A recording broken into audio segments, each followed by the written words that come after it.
आज बनै नबा कुरमुड़िया चटपटा चीना बादाम पकुड़ी खाइबा को बहुत टेस्टी लगी थाए। पूरा मार्केट भली केमिति आपण घरे तैयारी करि परिबे सेटा आज आपण मानक सहित शेयर करिबी। केवल बेसन देके पकुड़ी को बनैछि आ केते क्रिस्पी हेछि देखंतु। साउंड सुनिके आपण जानि परिछंती एटा केते बढ़िया हेछि आ भीतर टेक्सचर देखंतु पूरा बढ़िया से भाजी हेछि। आ एको थरे बनैले आपण 2 रु 3 मास पर्यंत रखिकी मध्य खाई परिबे किंतु ग्यारंटी दउछि जो दिन बनैबे सेही दिन ही सरी जिवो एते टेस्टी लागिवो। आशा करूछि आपण मानको भी पसंद आसीबो।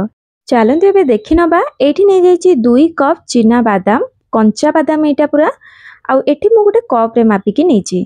आपण चाहिले घरे थिबा जेकोनोसी छोट गिन्नारे मापिकी नै जांतु काहे ना सब जिंस जदि आपण मापिकी नेबे थर करे ही बढ़िया बनिबो।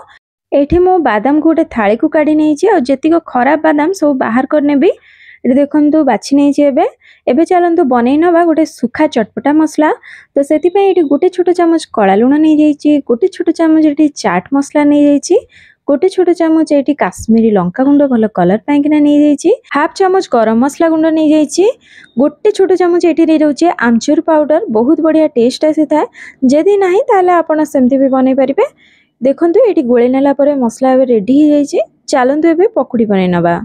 पकुड़ी बनैया पे एठी नै जाइए मो गोटे कप बेसन माने 2 कप बादाम पैकिना गोटे कप बेसन दरकार। जो थिरे मापिकी आपण बादाम नै थिबे सेही थिरे आपण गोटे कप बेसन दे देबे। हळदी गुंड एटी कलर पैकिना दे देछि, स्वाद अनुसार लंका गुंड राग लंका गुंड दे देछि, अल्प टिके जीरा गुंड और अल्प टिके धनिया गुंड देछि, ता सहित हाफ चामच एटी हेंगु दे देछि। एबे 1/4 कप एठी पानी नेबी आ अल्प अल्प करके पानी देबी आ गोळे किना गोटे गाढ़ घोल बनै नेबी। जेमिति आलू चप बनैया पे हमें बनांती घोलटा ता ठारू आउरी गाढ़ हबो एटा आ सेही भली भाबरे सेति पई आपण अल्प अल्प करके प्रथमे पानी देकी गोळेबे। आवश्यक हेले पानी देबे, एकाथरे पानी दे देबे न तो पानिया हे जिवो भल कि हबनी। एठी देखंतु 1/4 कप मोर पानी सरी जायतिला आ गोटे चामच म एठी पछरे पके देली पानी। देखंतु बैटर टी एठी केते गाढ़ अछि। लुण मु प्रथमे भूलीगली पक्या पई तो मु एबे पके नउची स्वाद अनुसार लुण आउ फाळे लेंबूर रस। एमती जाली साहाय्य आपण जे चिपुड़ीबे ना मंजी गुडा को ऊपर रहि जिवो सुविधा हबो। एबे भलो भाबरे गोळै नेला परे देखंतु केते गाढ़ अछि। चामच रे पूरा ए भलिया लाखिकी रहउची एतिक गाढ़ अछि। ए भली भाबरे आपण कंसिस्टेंसी रखिबा दरकार जेमती पकोथिबे तळको धीरे धीरे की पडुथबो।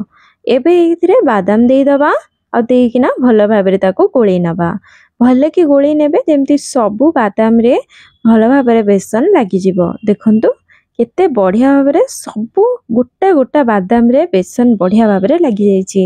एई भली टेक्निक रे जदि आपण करिवे ताहाले बहुत ही बढ़िया भाबरे बादाम पकोड़ाटी बनिबो।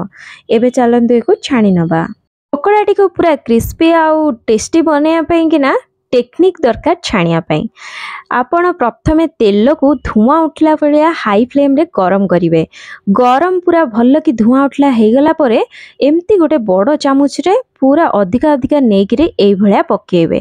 तापरे फ्लेम को पूरा लो कर देबे आ एई भलिया काठ चामच हो किबा स्टील चामच रे से सब को अलगा करिवे। संगे संगे आपण से ताकू अलगा करिवे आउ ताकू भल भाबरे गोल्डन कलर आसिया पर्यंत छाणिबे। किंतु मने रखंतु फ्लेम को पूरा लो रे रखिकी ही छाणिबे जहा द्वारा कि पूरा पकोड़ाटी क्रिस्पी बनिबा आ कलर भी बहुत बढ़िया आसीबो। एथिरे चाउल गुंड किंबा कोनोसी कॉर्नफ्लोर किछि दरकार नै, केवल बेसन रे जेहेतु एटा हेछि पूरा क्रिस्पी बनिबो जदि आपण एई टेक्निक रे छाणंती। एटी देखंतु बढ़िया कलर आसीकी पकोड़ाटी भल की छाणी हे जाईछि।